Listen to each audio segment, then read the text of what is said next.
Hello, students. Now, we will talk about Ielts speaking part 2. Okay?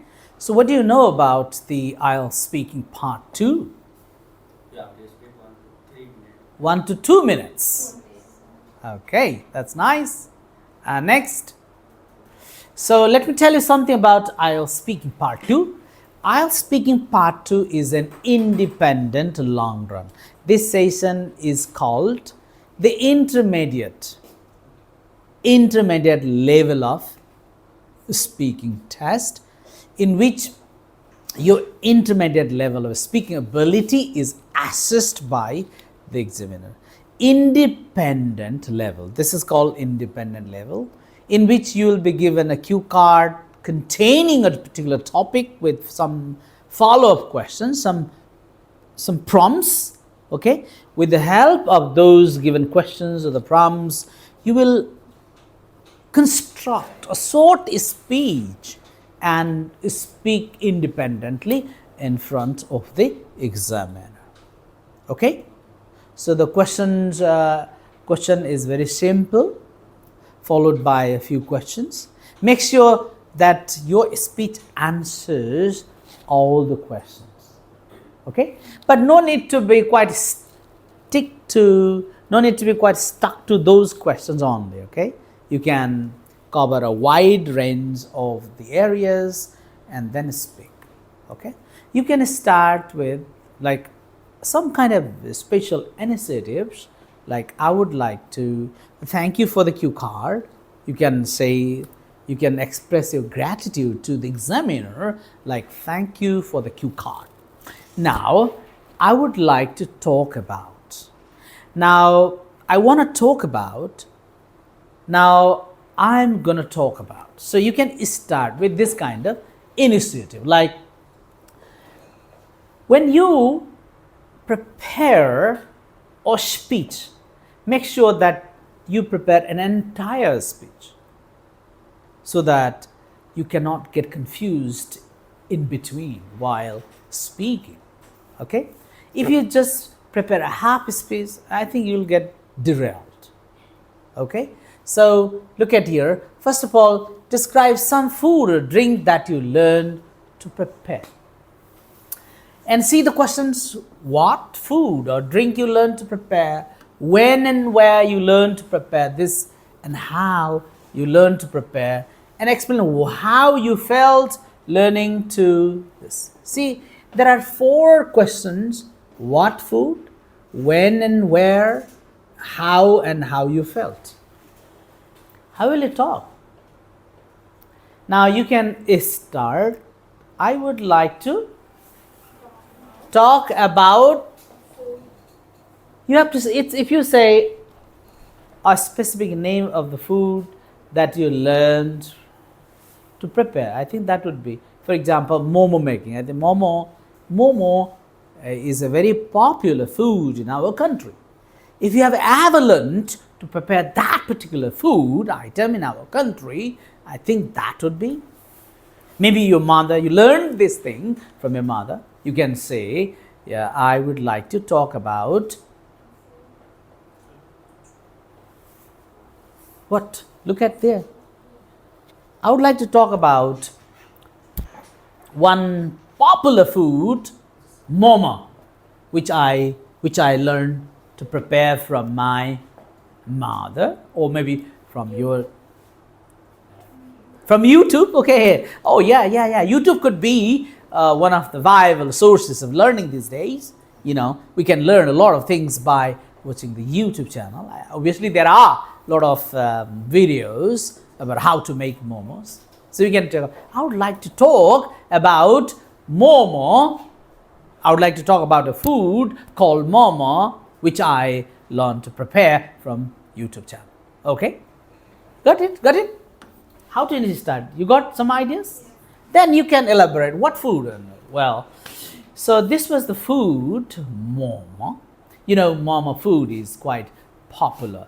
I learned to prepare, how to prepare momo. First of all, what you need to do?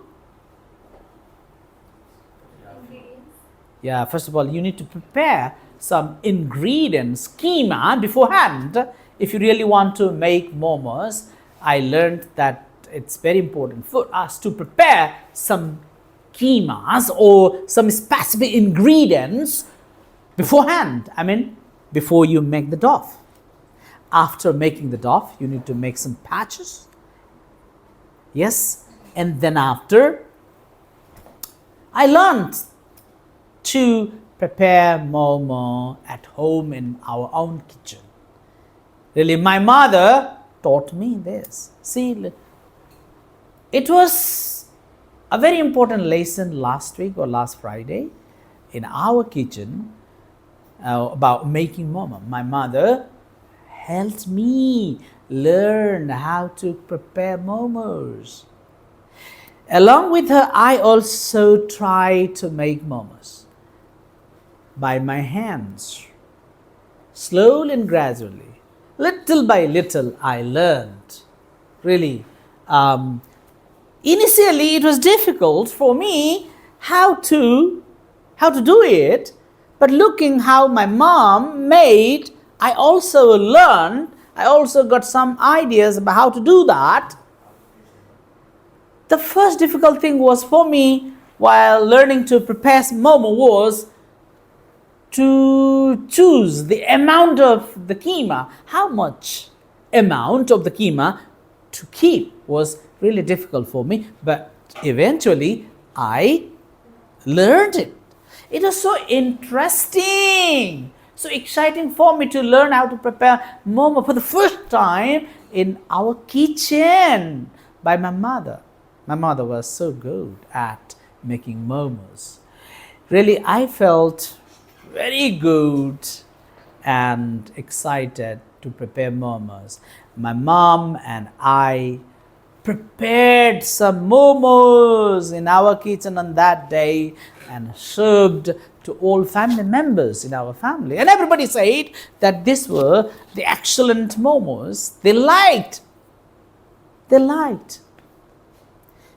So preparing momo for me on that day was a life memory. Today I can prepare momos very easily every time, everywhere I like. I feel like this is a very wonderful experience. This was a very wonderful experience of learning to prepare momo in our kitchen with the help of my mother. This was really a wonderful experience about making momo in my life. Okay? Right. Thank you.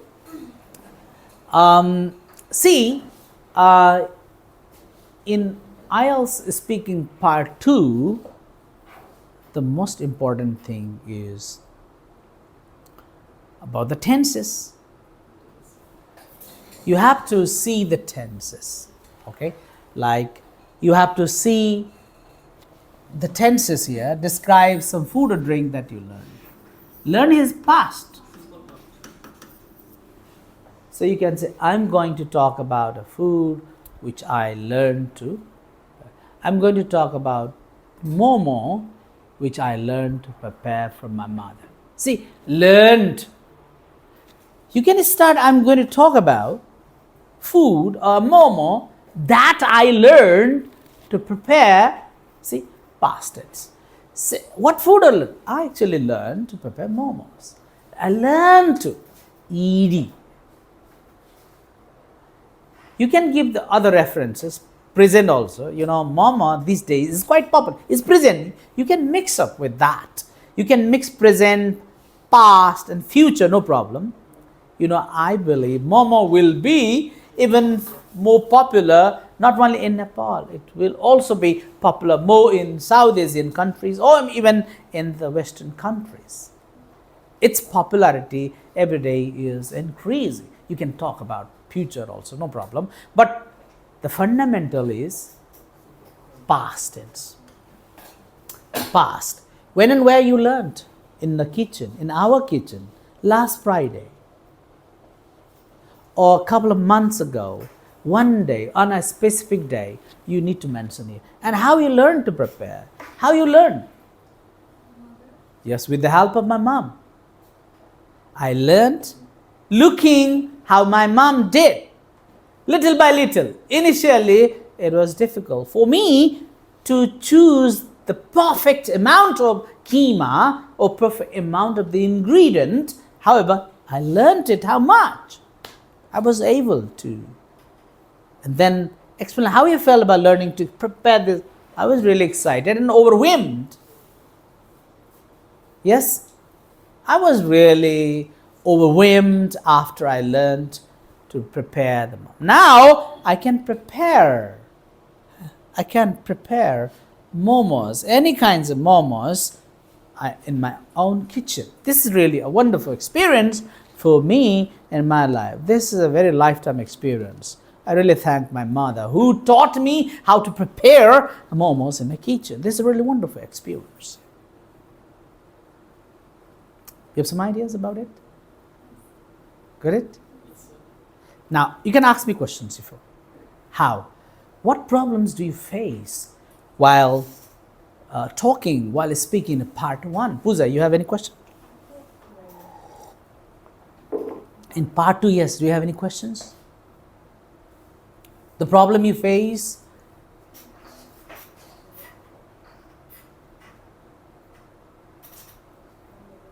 Sijan, you have any question? Yes, sir. Sometimes when topic is not related to me, I find difficult to speak. Like, I can't imagine. You mean to say that when the topics is not related with your experiences or the knowledge, then you feel difficult to speak. to generate ideas. You face obstacle in generating the ideas. Then in that case, I think you should imagine. Because not all the experience, not all the questions are related to your experiences and knowledge. But in that case, it's very good to imagine yourself, okay, and then start. Because the examiner cannot identify whether this is your imagination or your real experiences. And you can present as if you have experienced, or you can present some examples. For example, you have the experience of preparing momo, maybe you learned it, but you can talk about other pizza making, or maybe making rice, okay? You can talk about that, no problem. Any problem you have faced? Sometimes I feel nervous when I make sometimes this grammatical structure mistake. Oh, you feel nervous. Oh, I think nervousness is the worst enemy of every Ielts learner. Nervousness is the first and the most dangerous enemy of every Ielts student. It's not only the case in the case of learning Ielts, cracking the Ielts examination. I think nervousness, winning your nervousness, I think, is the first success in your life. If you can just win your nervousness, I think that's the success. That's the ultimate success of your life. So is the case with this speaking test. You should always think of speaking, without any kind of nervousness. No nervousness. No nervousness. You should always think of no nervousness. No nervousness. Okay. Just speak only. Whatever it comes, there's no point to be nervous. You can either express your own experience, or you can imagine, you can express your imagination, or your knowledge, or your ideas. There's no point to be nervous. Okay? Why do you feel nervous then? Also, sometimes I make grammatical structure mistake. Yeah. Mistakes are the sources of nervousness sometimes. Mistakes are very common. Even I myself make a lot of mistakes while talking, while speaking, while writing. These mistakes are very common for all. It's not only your cases, okay? Mistakes are very common for all kind of people, no matter the people are experienced of 70 years, 60 years, or 30 years. These people also sometimes make, these are very common. You should think that way. Okay? All right. Dear students, if you think this video is really helpful for you, please don't forget to like, comment, share and subscribe my channel. And if you want to get the best course in IELTS, PT, IELTS General Training, UKVI, Life Skill A1 or B1, or if you want to learn and speak English fluently, please you can join BBC Global Education, Butwal, Milanchok or Kilotama MoneyGram. You can contact below. Thank you.